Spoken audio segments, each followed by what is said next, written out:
So, Michael, like we were mentioning prior to doing the recording today, I thought it would add a lot more value to our listeners.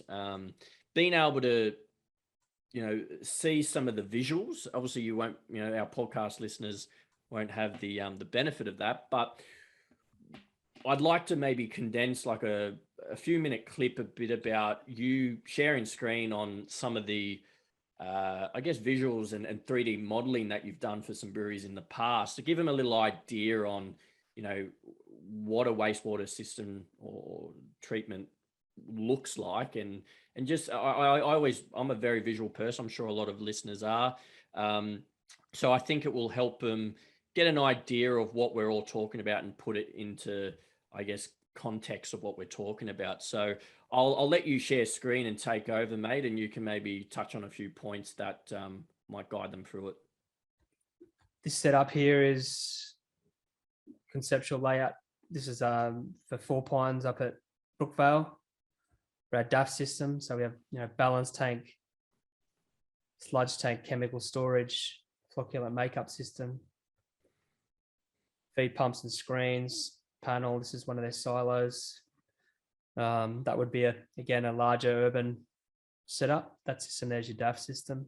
Yep. This was a little one we did at Stockade Tribe Brewery. So they had a below ground pump station ready. We pump up through. This is your 1,000 liters of storage. So the solids are dropping out, clear water's coming out the top to this pH corrected reaction tank. So we're recirculating off there through the skid and back. It's a little bit representative. It's not exactly how it's built, but yep. Then we did atomic brewing. We did system like this. It was just total in-tank system. Where we just pump up through it. It's all mounted off the tank. I think we did the same one at a Four Pines Brunswick site. Here's an example of where I think at Mountain Goat we had a below ground pit like this. So there's your 1,000 liter pit. Then it gravitates to another little pump chamber that is pumped to a wall mounted skid and back.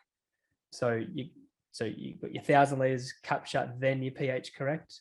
Right. Whereas say Stockade here, we capture it, do the 1,000 liters of separation, then pH correct. Right. So above ground pH correction, and then what is it in the pit? Sorry. Well, that's just where you have to capture it. But yep. You see in this scenario, they already had just a smaller chamber right. where that may have qualified for the 1,000 liters of settling, but it wouldn't have qualified for you're pumping from the same place where you want to settle the solids. So it sort of defeats the purpose. So in this situation, it was an above ground tank followed by the pH correction. And then something like this is Cupid's Winery, where this is your aerobic treatment system that we spoke about.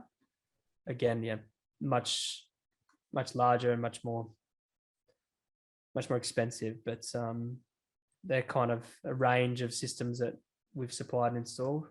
We're doing another one for a new brewery out at Narellan, and the guy, he's not allowed to dig a hole in the ground, so he's building a false floor. We're having to put in a small custom built sump to capture it, and then we're doing the 1,000 liter settling above ground. But